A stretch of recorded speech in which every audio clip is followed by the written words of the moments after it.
예, 우리 인사 나누겠습니다. 잘 나오셨습니다. 한 주간 동안 수고하셨습니다. 예, 이 시간에는 시편 8편 4절 말씀 읽었습니다. 말씀의 제목은 나를 생각하시는 하나님입니다. 나를 생각하시는 하나님. 예수전도단의 홍성건 목사님이라고 계십니다. 이 홍성건 목사님이 쓰신 책 가운데 섬기며 다스리는 사람이라는 책이 있는데, 이 책의 앞부분에 보면 온도계와 온도조절계 얘기가 나옵니다. 여러분, 온도계가 뭐예요? 온도계는 날씨가 추우면 온도계 눈금이 내려가고, 날씨가 더우면 온도계 눈금이 올라갑니다. 절대로 온도보다 먼저 올라가지 않아요. 먼저 내려가지 않아요. 온도가 내려가면 온도계 눈금도 따라 내려가고, 온도가 올라가면 온도계 눈금도 따라 올라갑니다. 다시 말해서 온도계는 뭡니까? 온도의 영향을 받으면서 살아요. 반면에 온도 조절계는 다릅니다. 온도 조절계는 우리 에어컨이나 난방기 같은 거죠. 일정한 온도를 갖다가 딱 설정해 놓으면 어떡합니까? 그거보다 더우면 온도를 낮춰주고, 그 다음에 추우면 온도를 높여줍니다. 사람도 보면 두 종류의 사람이 있습니다. 온도계 같은 사람이 있는가 하면 온도 조절계 같은 사람이 있어요. 온도계 같은 사람은 어떤 사람입니까? 늘 자기 상황과 처지와 형편의 영향을 그대로 받습니다. 내 주변의 상황과 처지와 형편과 나를 둘러싼 것들이 좋아지면 나도 덩달아 좋아져요. 근데 상황과 처지와 형편이 안 좋아지면 나도 따라서 안 좋아져요. 그래서 교회에서 예배드리는 사람들과 같이 있을 때는 예배자가 돼요. 근데 다른 사람을 흉보는 자리에 있으면 같이 흉을 봐요. 술 마시는 사람들과 같이 있으면 같이 술 마시는 술꾼이 돼요. 음란한 자리에 같이 있으면 같이 음란을 행하면서 죄인이 됩니다. 그러면서 말하기를, 내가 이렇게 죄를 짓는 이유가, 내가 이렇게 화를 내는 이유가 나로 하여금 죄를 질 수밖에, 화를 낼 수밖에 없게 하는 그런 주변 사람들 때문에, 환경 때문에 할 수 없이 그런다는 거예요.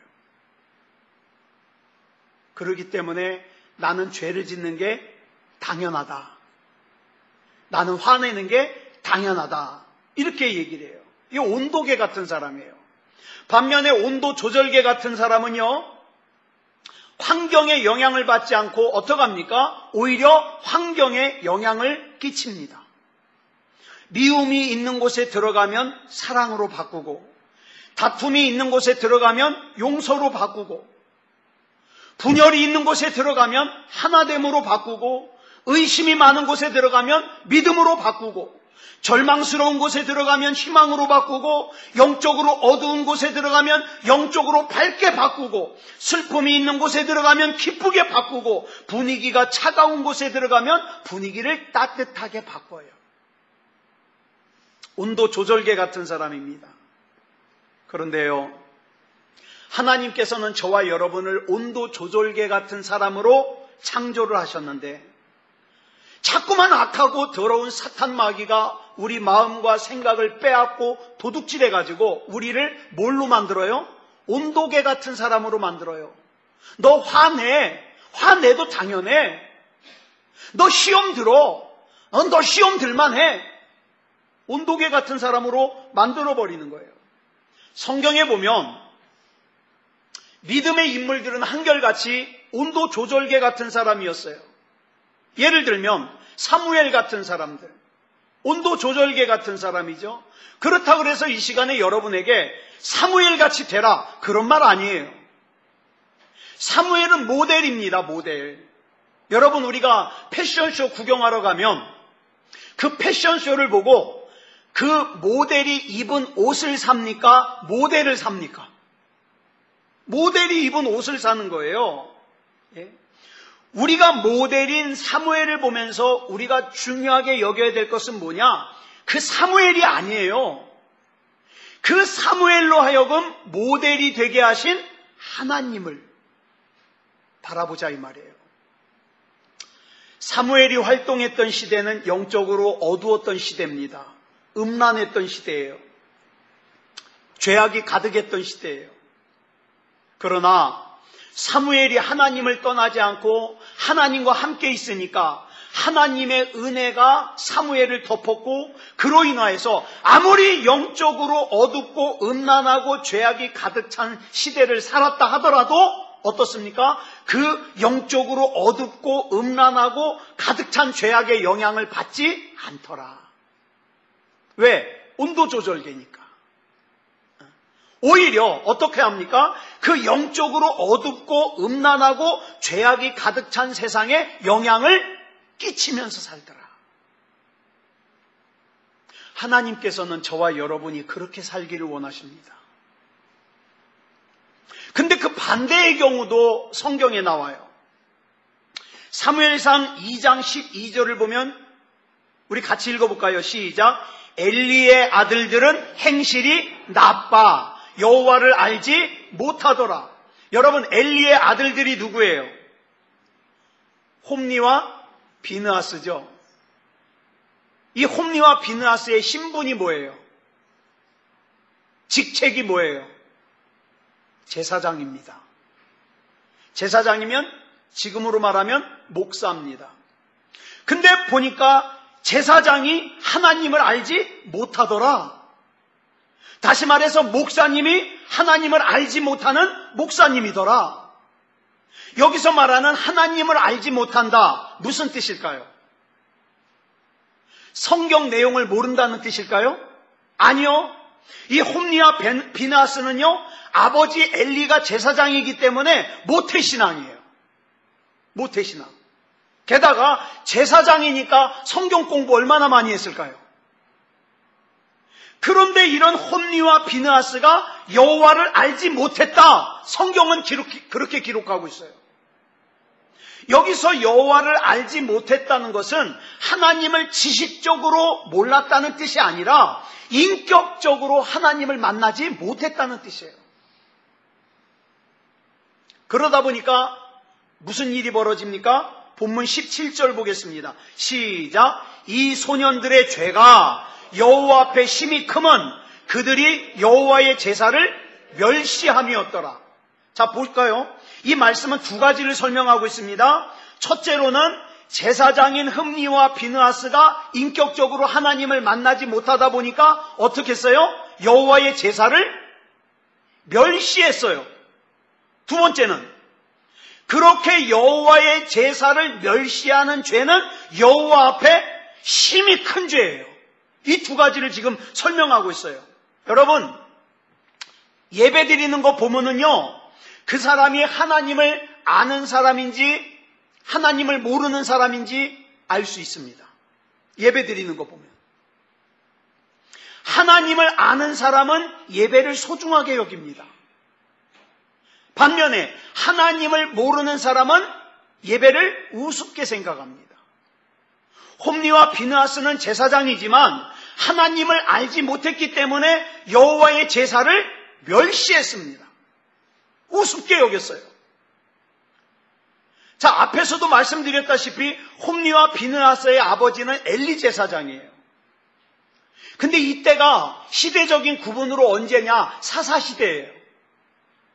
사사시대에는 왕이 없이 사사가 통치를 합니다. 그런데 사사시대인 이때에 흠리와 비느하스의 아버지인 엘리 제사장이 제사장이면서 동시에 사사예요.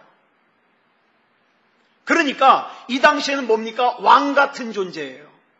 이스라엘에서.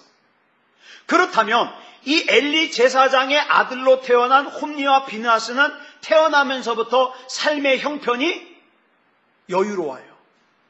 여유로워요. 그래서 엘리 제사장이 이렇게 자기의 두 아들 홈리와 비느하스에게 좋은 생활 환경을 물려줬어요. 좋은 옷도 사입히고 좋은 음식도 먹이고 하여튼 뭐든지 부족함이 없이 다 대줬어요. 그런데 하나님을 알지 못하니까, 좋은 신앙을 물려주지 못하니까, 그 아버지인 엘리 제사장이 아들들에게 물려준 그 좋은 생활 환경과 많은 재산이 오히려 그 아들을 갖다가 망하게 만드는 저주가 되더라는 거예요. 그렇다면 엘리 제사장이 처음부터 이렇게 타락한 사람이었을까요? 아니었을 거예요. 엘리 제사장도 처음에는 뜨거운 가슴을 가지고 있었을 겁니다. 사명감도 있었을 거예요. 눈물도 있었을 겁니다. 그리고 하나님을 체험했던 감격도 있었을 겁니다. 그런데 오랜 동안 제사장으로 있다 보니까, 사사로 있다 보니까 그 생활이 너무 익숙해진 거예요. 그래서 어떡합니까? 하나님의 임재가 없어도, 성령님의 인도하심이 없어도 예배 드리는데 아무 지장이 없어요. 왜? 그냥 해왔던 대로 하면 되니까. 시간 되면 참석하고, 이제까지 해왔던 대로 예배 드리고, 하나님이 나에게 말씀하시든 안 하시든 상관도 없어요. 왜? 그냥 나는 오늘 예배 드렸다는 걸로 만족하는 거예요. 이게 엘리 제사장이에요. 이렇게 교회 생활이 점점 익숙해질수록 어떤 현상이 일어나냐? 가슴은 자꾸 차가워져요. 신앙생활은 뭐만 남아요? 형식만 남아요. 그러면서 어느 순간에 하나님의 임재는 떠나가 버리고 신령한 하나님의 음성은 들리지 않고 뭐만 남아요? 종교 생활만 남아요. 그냥 예배 참석하면 그걸로 끝이에요. 그러다가 어떻게 돼버렸느냐?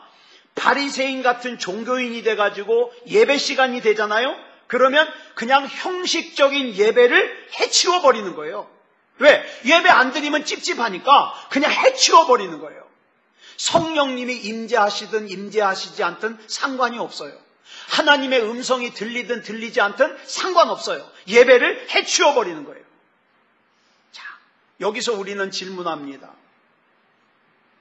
오늘 이 시간 이 자리에 나와 있는 저와 여러분은 어떤 예배자입니까? 좀 더 구체적으로 우리 같이 살펴볼까요? 저와 여러분은 지금 하나님과 친하십니까? 저와 여러분에게 하나님은 도대체 어떤 분이십니까? 하나님께서 내 생활에 영향을 끼치기는 하십니까? 어쩌면 이 자리에 앉아있는 게 지겨운 사람도 있을 수 있어요. 여러분, 우리가 흔히 오해를 하는 것이 성경 지식이 있으면 하나님을 안다고 착각합니다. 하나님을 아는 지식은 그런 게 아니에요. 여러분, 박은조 목사님이라고 아실 겁니다. 방송에서 설교 많이 하시죠? 옛날에는 교회 이름이 샘물교회였는데 예전에 그 교회 사고가 한번 났잖아요. 단기 선교 갔다가. 그 뒤로 교회 이름을 바꿨습니다. 은혜 샘물교회. 왜 바꿨는지 모르겠어요. 그게 그건데. 근데 이 박은조 목사님이 참 설교를 잘하십니다. 이 박은조 목사님이 청년일 때 한 번은 지역 교회 연합으로 하는 성경 퀴즈 대회에 참석을 했대요. 근데 청년 때 이 박은조 목사님이 성경이 너무 좋아가지고 많이 읽었어요. 그래가지고 하여튼 성경 퀴즈 그러면 자신 있었어요. 그 성경 퀴즈 대회에 나가서 1등 했습니다. 그때 나왔던 문제 중에 하나인데 여러분 한번 맞춰보세요. 나는 누구일까요? 나는 태양을 딱 한 번 봤습니다. 나는 누구일까요? 알쏭달쏭하죠?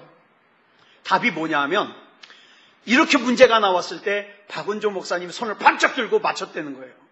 정답이 뭐냐? 홍해 바닥이에요. 홍해 갈라졌을 때 태양 처음 본 거예요. 한 번. 그죠?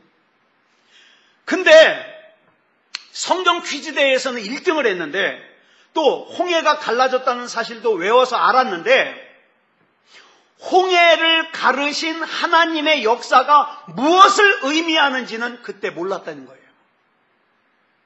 성경의 내용은 외워서 알았지만 홍해가 갈라지는 사건을 통해서 하나님이 드러나야 되는데 그때는 그게 드러나지 않았다는 거예요.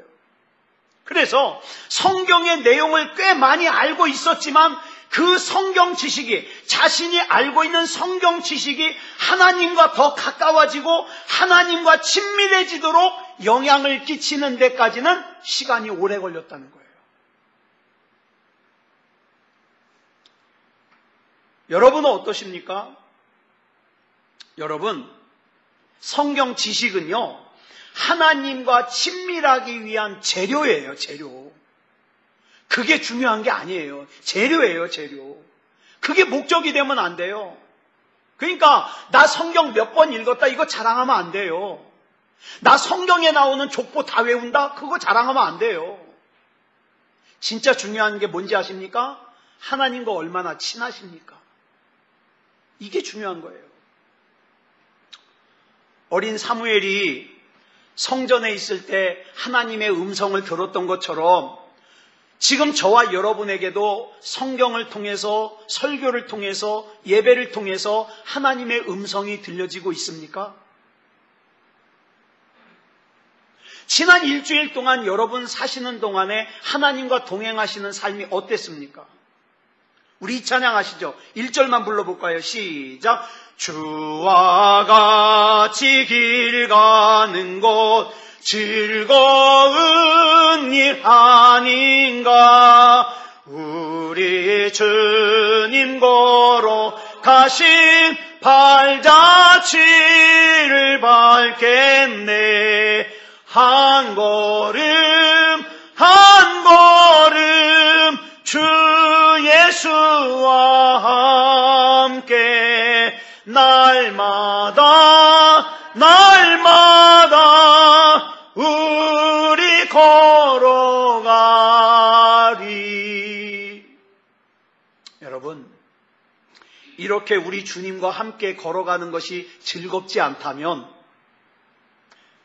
죄송합니다만 교회 생활에는 익숙해 있지만 하나님과의 관계에는 문제가 생긴 거예요.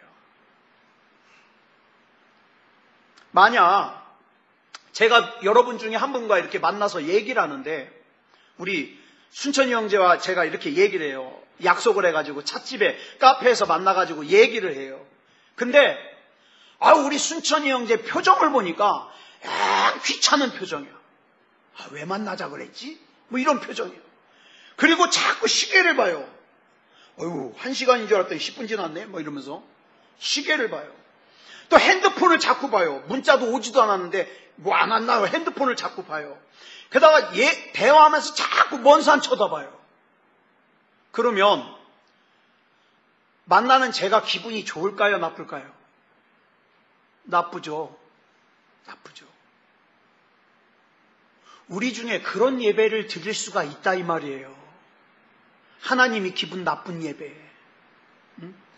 왜 이렇게 시간이 안 가? 그러면서 어떻게 해요? 억지로 잠을 청해요. 여러분, 하나님께 드리는 우리의 예배는 그런 예배가 되면 안 되지 않겠습니까? 좀 재미없는 얘기를 좀 할게요. 중세 철학에서, 철학 얘기는 저도 학교 다닐 때 이 철학 시간 되면 되게 싫었는데 중세 철학에서 근대 철학으로 넘어갈 때 근대 철학의 문을 연 철학자가 누구냐면 프랑스의 데카르트라는 철학자예요. 이 철학자가 얘기한 것 중에 유명한 얘기가 뭐냐면 나는 생각한다, 고로 나는 존재한다. 이런 얘기예요. 내가 생각하기 때문에 내가 존재한다는 거예요. 그러니까 내가 존재하는 조건이 뭐예요? 내가 존재하는 조건. 생각하는 나예요. 생각하는 나. 그러니까 내가 존재하는 여부를 누가 결정하느냐? 내가 결정해요. 누가 판단하느냐? 내가 판단해요. 내가 생각하고 내가 판단하고 내가 결정해요. 내 인생은 내 거예요. 이런 것들을 통해서 내가 존재한다는 거예요. 이것으로 근대 철학이 시작되었고 이 근대 철학의 시작으로 세상이 어수선해졌어요. 죄악이 가득 찼어요. 여러분, 이 동성애라는 것도 근대 철학의 영향을 받아가지고 그 전까지는 죄악시되던 것이 어떡합니까? 그 사람의 개성이다 이 말이에요. 존중해줘야 된다 이 말이에요. 아니요. 불쌍히 여기긴 해야 되지만 죄는 죄입니다. 근데 근대 철학의 영향이에요. 내가 판단의 중심이에요. 내가 죄가 아니라면 죄가 아닌 거예요. 내가 결정의 중심이에요. 그게 내가 존재하는 이유라는 거예요. 그래서 이 근대 철학이 저지른 잘못 중에 가장 큰 잘못이 뭐냐면 하나님의 자리에 뭐를 앉혀놓은 줄 아세요? 내 이성, 인간의 이성을 거기다가 앉혀놨어요. 근데 이 데카르트의 영향을 받은 사람이 누구냐? 프랑스 계몽주의의 아버지라고 하는 볼테르라는 사람이에요. 근데 이 볼테르라는 사람이 계몽주의를 시작하면서 뭐라 그러냐? 암만 생각해도 근대 철학의 영향을 받아서 생각해 보니까 하나님을 믿는 건 바보 같은 짓이에요. 그래서 이 볼테르가 뭐라고 얘기를 했느냐? 자기 살아생전에 이 세상에 있는 성경은 다 없어질 거다. 이렇게 얘기를 했어요. 근데 무슨 일이 일어났느냐? 하나님께서 나중에 볼테르가 죽고 난 다음에 볼테르의 집에서 성경을 찍어내는 일을 하게 하셨어요. 참 그런 거 보면 참 우리 하나님도 굉장히 위트가 있어요. 볼테르는 자기 살아생전에 세상에 있는 성경이 다 없어질 거다 얘기했는데 볼테르가 죽고 나니까 그 집에서 성경 찍어내고 있는 거예요. 그 집에서. 데카르트는요, 내가 생각하고 내가 판단하고 내가 결정하는 것들을 통해서 내가 존재하는 것을 증명한다 이렇게 얘기를 했거든요. 근데 성경은 그렇지 않아요. 성경은 뭐라고 얘기하고 있는가? 오늘 본문이 시편 8편의 1절을 보니까 이렇게 말씀을 시작하고 있어요. 시작. 여호와 우리 주여, 주의 이름이 온 땅에 어찌 그리 아름다운지요, 주의 영광이 하늘을 덮었나이다. 이렇게 다윗이 고백해요. 그리고 4절에서 뭐라고 고백합니까? 시작. 사람이 무엇이기에 주께서 그를 생각하시며 인자가 무엇이기에 주께서 그를 돌보시나이까. 여기 보니까 생각하다라는 표현과 돌보시다라는 표현이 나오는데 표현은 다르지만 뜻은 같아요.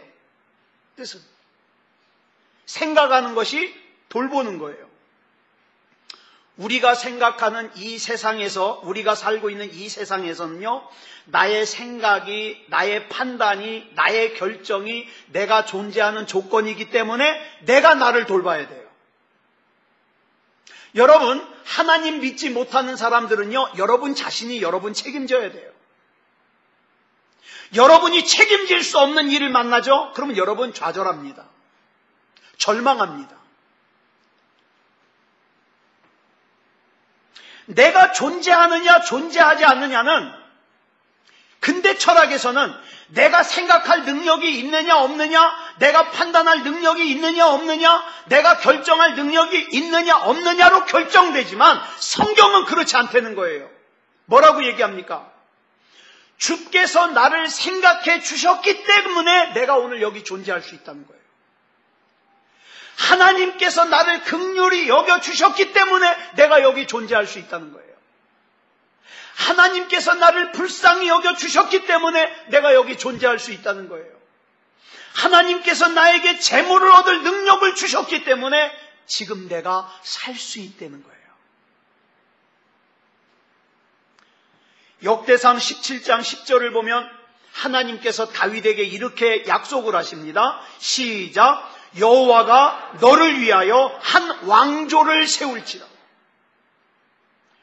왕 한 사람 세우고 끝나는 게 아니라 왕조를 세우겠다는 거예요. 왕조를. 그러면서 이어서 말씀하시기를 다윗이 나이 들어서 죽으면 다윗의 아들 중 하나를 왕으로 세우고 나라를 견고하게 할 것이며 그 다윗의 아들이 하나님을 위하여 집을 건축할 것이고 그 아들의 왕위가 견고할 것이다.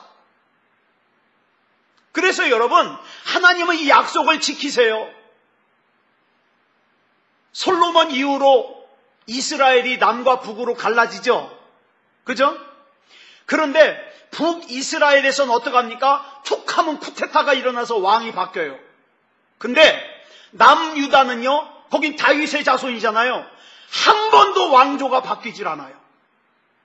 다윗의 자손이 계속 왕이 되는 거예요, 거긴. 왜? 하나님이 약속하셨잖아요.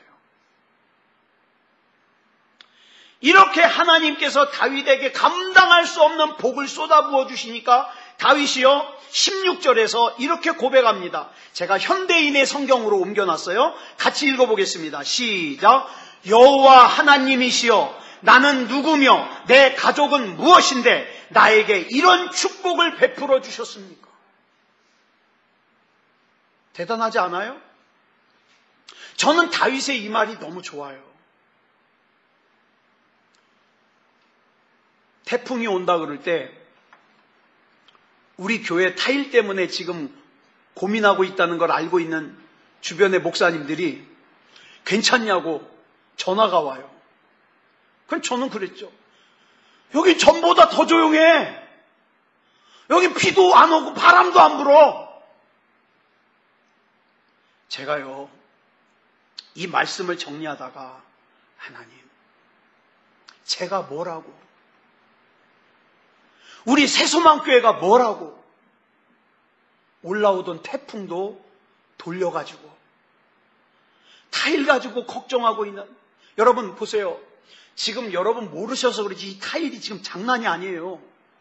이 태풍이 제주도에서 불었던 태풍이 그대로 올라왔다가는 이 타일이요 날라가지고 막 흩어져요. 막 경남 아파트 유리창이라도 막 때리고 말이죠. 지나가는 사람이라도 맞고 그러면 그거 어떻게 뒷감당해요? 태풍이 온다고 한 전날이요 문도 잘 걸어 잠그고 제가 교회에 와가지고 하나님 제가 할 수 있는 건 지금 다 해놨는데 나머지는 하나님 차례예요. 제가 이제 할 수 있는 건 아무것도 없어요. 그 기도하고 제가 집에 갔어요. 근데 웬걸 조용해요. 조용해요. 괜찮냐고 물어본 사람들이 머쓱할 정도예요. 이런 기도가 절로 나와요. 내가 뭐라고, 우리 교회가 뭐라고, 하나님 내가 누구라고 나와 내 집에 이런 축복을 베풀어 주십니까? 그 다음 17절은 더 기가 막혀요. 17절 같이 읽겠습니다. 시작. 여호와께서 나를 위해 이미 행하신 일도 과분한데 이제 내 집안의 장래일까지 말씀해 주셨으니 주께서는 마치 내가 대단한 사람이라도 되는 것처럼 여기셨습니다. 잘 아시는 바와 같이 다윗은 가장 비천한 직업인 목동 출신이에요. 그런데 그런 다윗이 한 나라의 역사상 가장 존경받는 왕이 됐습니다. 다윗은요 하나님께서 나에게 복을 주시기 전에도 하나님을 잊지 않았지만 복을 부어 주신 후에도 이렇게 고백합니다. 하나님 도대체 내가 뭐라고 나를 이렇게 잘 대해 주세요? 아니 도대체 내 집이 무엇이기에 내 집을 이렇게 잘 대해 주십니까? 하나님 왜 나를 이렇게 대단한 사람 대하듯이 그렇게 대해 주십니까? 이렇게 고백해요. 예배를 우습게 여기는 사람은 평생 이거 경험 못합니다. 하나님 신뢰하지 못하는 사람은 평생 이거 경험 못합니다. 자기 필요할 때만 하나님 찾는 사람은 이거 경험 못합니다. 그런데 오늘 이 자리에 나오신 저와 여러분은, 하나님의 자녀인 저와 여러분은 일평생 하나님의 이 복이 저와 여러분과 함께하기를 그리스도 예수님의 이름으로 축복합니다. 여러분, 하나님이 주시는 복은 너무 중요해요. 저는요, 제가 저를 너무나도 잘 알기 때문에 저는 하나님이 아니면 안 돼요. 그 한 예로 태풍이 온다 그럴 때 내가 그 태풍을 예비하기 위해서 내가 할 수 있는 게 가만히 생각해 보니까 없어요. 아무것도.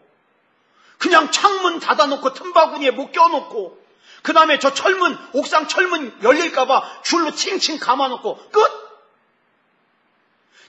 제가 타일을 하나하나 쫓아다니면서 어떻게 할 수 있겠어요? 아무것도 못해요.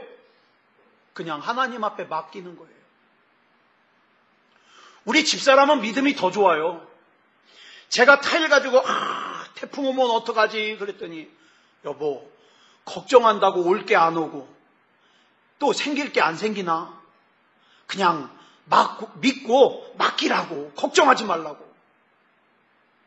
제가 속으로는 그랬어요. 자긴 목사가 아니니까 그렇지. 근데 그 마음, 그 믿음이 부럽더라고요. 맞는 소리예요. 그죠? 맞는 소리예요. 여러분, 내가 지금 이렇게 있는 이유는, 내가 지금 이렇게 살아있는 이유는, 내가 지금 이 일을 하고 있는 이유는, 나에게 지금 사랑하는 가정이 있는 이유는 주님께서 나를 사랑해 주셨기 때문에. 우리 어저께 뉴스 또 봤잖아요. 아버지가 빚 때문에 검도관을 한다 그러나요? 빚 때문에 아이 둘과 부인과 같이 자살을 하려고 그랬는데 부인하고 애들만 죽고 자긴 살았어요. 이게 뭔 난리랍니까? 그러면 저와 여러분은 그 사람보다 잘 살아가지고 그 일이 그 사람에겐 있고 우리에겐 없는 거예요? 아니요. 하나님이 나를 생각해 주셨기에, 그죠? 생각해 주셨기에, 나를 불쌍히 여기셨기에, 나를 긍휼히 여기셨기에. 근데 다윗만 그런 게 아니에요. 고린도전서 15장 10절을 보니까 사도 바울도 그런 고백을 해요. 같이 읽겠습니다. 시작. 그러나 내가 나된 것은 하나님의 은혜로 된 것이니. 다윗과 사도 바울의 공통점은요, 자기가 하나님의 은혜와 사랑을 과분하게 받고 있다는 거예요. 과분하게. 저는 저와 여러분이 다윗과 이 바울처럼 저와 여러분의 세포 하나하나에까지, 우리 삶의 하나하나에까지 하나님의 은혜로 된 것이라는 것을 알고 믿으시길 바랍니다. 저는 주님이 아니면 안 돼요. 목사일 하는 것도 주님이 아니면 안 되고요. 제가 우리 집에 남편 노릇, 아버지 노릇도, 또 아들 노릇, 형제 노릇도 주님이 아니면 저 안 돼요. 제 자신을 제가 너무 잘 알기 때문에 저는 하나님의 은혜가 필요하고 하나님의 긍휼이 필요합니다. 혹시 여러분 가운데 하나님의 은혜와 하나님의 긍휼이 필요하신 분이 있습니까? 하나님, 제발 나를 죄 가운데 그냥 내버려 두지 마십시오. 하나님, 나를 긍휼히 여겨주시옵소서. 나를 불쌍히 여겨주시옵소서. 내 마음이 살아가는 동안에 흐트러지지 않게 해주시옵소서. 오직 하나님만 바라보게 해주시옵소서. 누가 이렇게 고백하시겠습니까? 오늘은 말씀을 마무리하면서 제가 신명기 8장 11절부터 20절까지를 현대인의 성경으로 읽어드리려고 그래요. 저도 이 시간에 설교자가 아닌 하나님의 백성으로서, 하나님의 자녀로서 이 말씀 앞에 이 말씀을 아멘으로 받고 신뢰하고 순종하기를 결단하려고 합니다. 자, 제가 읽어드릴 테니까 잘 들으시기 바랍니다. 여러분은 오늘 내가 가르치는 여호와의 모든 법과 규정을 어기고 여러분의 하나님 여호와를 잊어버리지 않도록 조심하십시오. 여러분이 먹을 것이 풍부하고 아름다운 집을 짓고 살며 양떼와 소떼와 은과 금과 여러분의 재산이 많아질 때, 여러분은 교만하여 이집트에서 종살이하던 여러분을 인도해 내신 여러분의 하나님 여호와를 잊지 않도록 명심해야 합니다. 여호와께서는 여러분을 독사와 전갈이 많고 땅이 메마른 넓고 무시무시한 광야를 지나게 하셨으며, 또 여러분을 위해 바위에서 물이 솟아나게 하셨습니다. 그리고 여러분의 조상들도 먹어보지 못한 만나를 이 광야에서 여러분에게 먹이셨습니다. 여호와께서 여러분을 낮추시고 시험하신 것은 결국 여러분에게 유익을 주기 위한 것이었습니다. 여러분은 여러분의 힘과 능력으로 부유해졌다고 생각해서는 안 됩니다. 여러분에게 부유해지는 능력을 주신 분이 여러분의 하나님 여호와이심을 기억하십시오. 여호와께서 이렇게 하시는 것은 여러분의 조상들에게 하신 약속을 오늘날처럼 지키기 위해서입니다.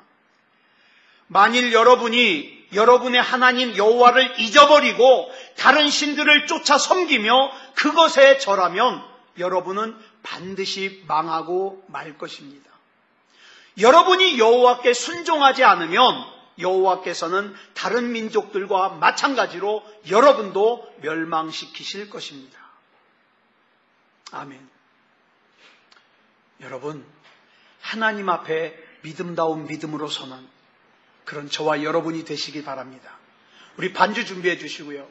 오늘 우리 같이 이 찬양 부르고 같이 합심으로 기도하려고 합니다. 내가 주님께 감사하는 이유는 나를 지으신 주님의 계획과 섭리와 인도하심이 놀랍기 때문에 그래요. 그래서 주님의 일하신 그 놀라우심을 내 영혼이 이 시간 찬양하고 기도하고자 합니다. 우리 같이 이 찬양 부르겠습니다.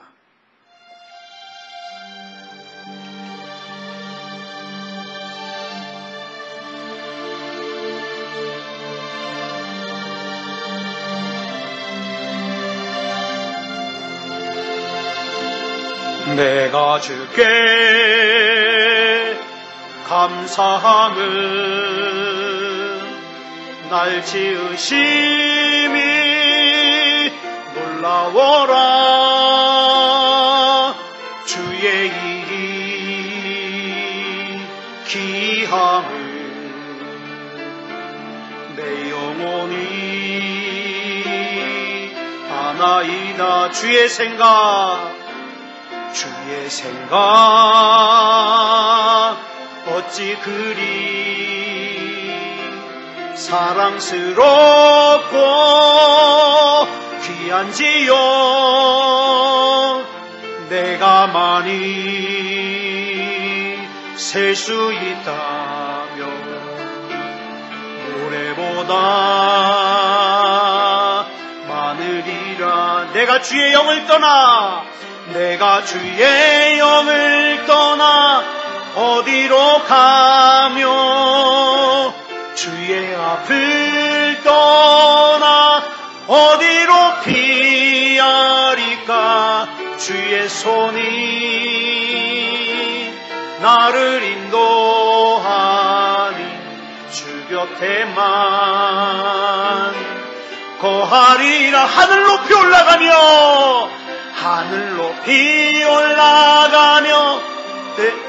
내려가도 새벽 날개 치며 바다 끝 거하여도 주의 손이